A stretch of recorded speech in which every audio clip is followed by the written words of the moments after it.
What's up guys, my name is Spartan, and in today's video I wanted to do something a little bit different and basically just show you guys my exact farming setup.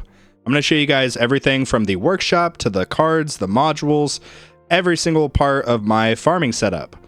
So keep in mind I am doing sort of mid-game glass cannon farming, so keep that in mind. If you guys haven't seen my glass cannon guide and you want to check out more in-depth details about the build itself, feel free to go check that out. But without further ado, let's go ahead and just dive in. So starting out with the workshop, you guys can see what we got going on here. So we'll start here in the damage tree. So you can see I have basically everything maxed except rend armor and bounce shot and range. So the reason for that is basically I want to try to farm on as low of a range as possible. I have personally found that in my case in tier 16 farming, it currently yields me the higher amount of coins. So the reason that it says 43.5 is because I have the range card equipped, which you guys will see here in a little bit. But I also wanted to share this with you guys. So I have the free upgrade card mastery, which allows me to lock a few different stats. So the bounce shot range is one of these stats that I have locked. And I'll just show you guys, if I turn off all of my ultimate weapons, I'll show you guys what that actually looks like. But you can see with the bounce shot range turned off, basically it's keeping enemies within a pretty close proximity. It's not kicking them all over the place. Now watch what happens when I basically turn this all the way on. So you can see when I do that, it's keeping enemies way out here. Why this is an issue is because my black holes go off eventually, and potentially I could be keeping enemies outside of my black holes, or my chrono loop, which eventually pulls them into my black holes. So basically by locking this stat, it has significantly boosted my coins per minute. So that is why I lock the bounce shot range. Some people will also say to lock bounce shot chance, although I kind of experimented with this, and later on in the run, I do like to have some bounce shot chance. But if you don't always have availability to come in and eventually just gold box this when you're about to die, then the safer option is just to basically devo the bounce shot range and leave it at level 0. Alright, now moving on to my defensive upgrades, you can see basically I have everything fully gold box with an exception of a few stats here. Landmines and shockwave size. I have shockwave size devoed as well with my free upgrade card mastery. And the reason that I have this set at 1.7 is because you can see here, if I go ahead and just start a run here, you can see where my shockwave extends to. So if I play it, it's going to go right to the edge of my orb line, right to the edge of my tower range. I don't want it to go any further past that. I want it to go right to the edge of my range, and there's a couple reasons for that. First and foremost, if I just go ahead and gold box it and max it, it's going to shoot enemies way out here, and it's a similar sentiment as the bounce shot range, right? I don't want to just shoot enemies away that can then get shot with bounce shots and get pushed further back away from my crowd control, away from my coin multipliers. Rather, I just want the shockwave to basically tag the enemies on the edge of my range. So what that looks like is the ranged enemies, obviously. That looks like all of the enemies within my black holes. That also looks like the fleets and the ray enemies, which currently, as it stands, rays are my biggest detriment. So you can see if I play this at 1x speed, you'll watch how far it actually goes. So it goes right just past my orb line, just barely past my orb line. And yeah, there's not really a reason behind the landmine chance. I just don't really care to do it. It all gets maxed with free upgrades anyway. And yeah, I don't really have a better reason. But yeah, that's going to wrap it up for the defense upgrades. Let's move on to the utility upgrades. All right, so under the utility upgrades, you can see I basically have everything maxed here with an exception of obviously the enemy level skips. So in terms of the enemy health level skips, I have this at 550 levels, and then I have the enemy attack skips just at 500. I want a little bit of enemy attack skips so that basically, obviously, later on in the run, I'm not just getting blown up by overcharge. It does happen anyway, but it also helps quite a bit with the ray enemies. But the main priority, obviously, is the enemy health level skips. Moving on to the workshop enhancements, I'll just let you guys see what I got going on here. This is the damage section. I recently got Spotlight Plus as well as Range Mastery, so I wanted to go ahead and put a little bit of development into damage per meter. I also put a little bit of development into Rend because of the Poison Swamp. I have the Poison Swamp Rend lab quite developed, so it helps me out quite a bit with damage. It's pretty good. It's been pretty good. Likewise, I have attack speed at level 30. Then I try to generally keep crit factor a couple levels higher than my damage and my super crit multiplier. Moving on to the defense enhancements, you can see I kind of just have level 70 for all three of these: health regen, and wall health. And another big thing that I've been working on recently is actually developing the orb size. Having the bigger orbs has really been helpful in terms of like making sure that I'm tagging all of the enemies with my extra orb mastery, but also it's been really good for the orb boss hits. It's just been all across the board a good thing to work on. Landmine damage, I have a little bit of development here. I probably could do like another 10, just put a little bit of work into it, but honestly, the landmines are not the best damage source that I have, so I just kind of leave it at 4.6 for the meantime, and it's been more than fine. Now moving on to utility enhancements, you can see I have cash bonus at 1.6. This is mostly so that I can just max out my enemy level skips as quickly as possible. It's not a huge deal. And then next, coins. I have coins at basically 1.7. It's getting very expensive, but it is definitely a big contributor to my coin income. It's been awesome. Likewise, I have my sell bonus. I'm slowly trying to build this up to basically match up with my coin bonus. I would like to ideally have a 1-to-1 ratio, but we're not quite there. Additionally, my free upgrades, I'm running BHD, Black Hole Digester, so I have that at level 30 just to get me at a really good spot once I get all of the perks. I recently started putting a tiny bit into recovery package, actually, which is, it sounds kind of counterintuitive, but you can kind of ignore this. This is mostly just for the sake of testing. I'm trying to figure out what the baseline is that I need to effectively survive against overcharge enemies.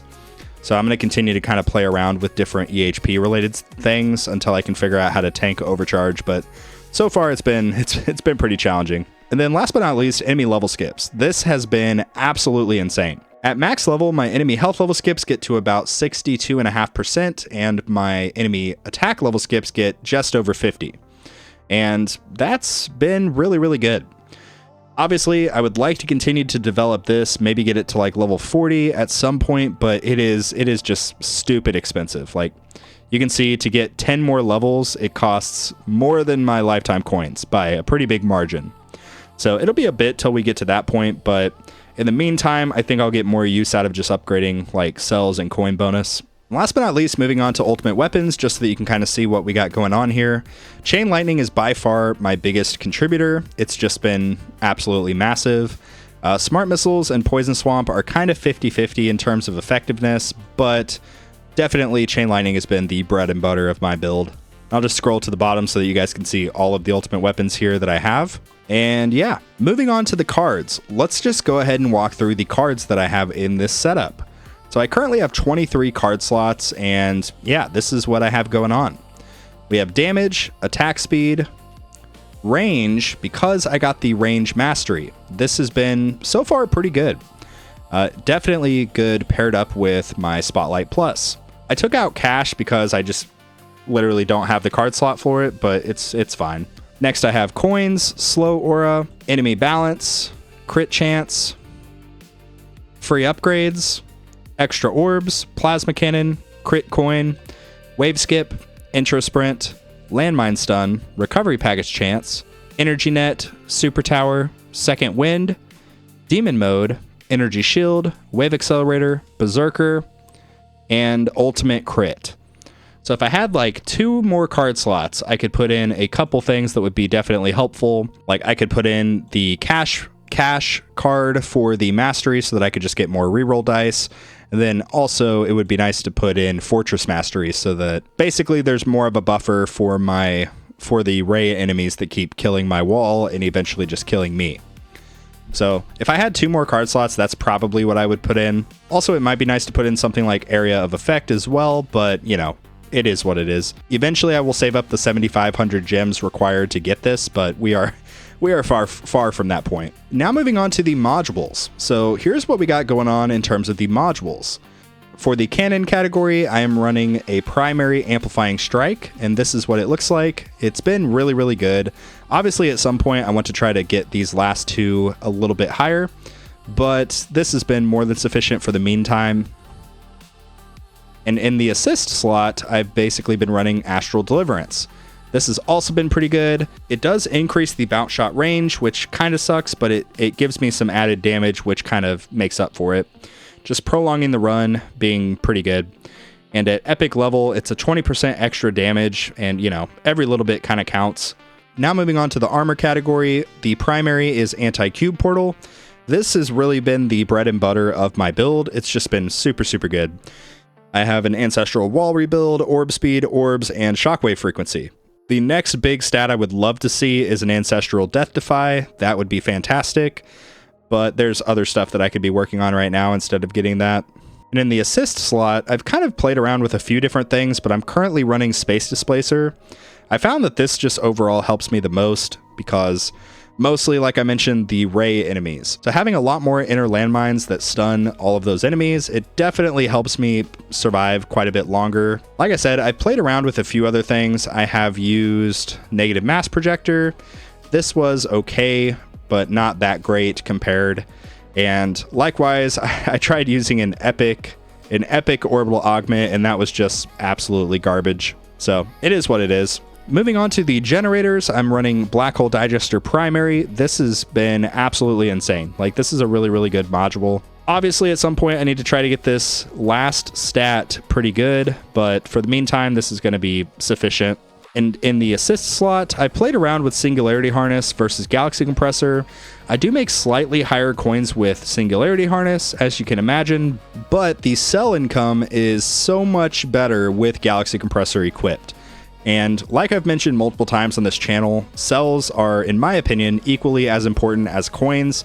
So just having more uptime on everything, it's just really, really good. And Galaxy Compressor allows me to have permanent black hole. So for that reason, I've just kind of been using this. And last but not least, let's talk about the core modules. So first and foremost is the Multiverse Nexus. This one is an absolute beast. This one, I'm pretty sure the Multiverse Nexus was maybe my second or third epic module, and I've kind of just committed to using it since the very beginning. I never really tried to get like a natural sync. I just put in Multiverse Nexus and kind of just went with it. So obviously not everybody gets that kind of luck. Like, everybody's module luck is a little bit different, but I was able to capitalize on getting a mythic Multiverse Nexus way sooner than most people maybe get one. And for that reason, I've just used it ever since. And now that I have assist modules, it has been the primary that I still just enjoy using. I have some pretty good stats on it. The next big thing I'm trying to get is a Chronofield slow that is basically ancestral. That would be fantastic. And actually, let's just see for kicks and giggles if I'm able to even get that right now.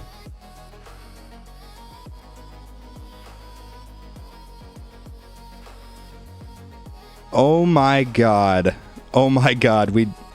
What? Are you kidding me? Okay, so remember that thing I just said about not everybody's module luck is the same? Well, anyway, so yeah, we'll just move on from that.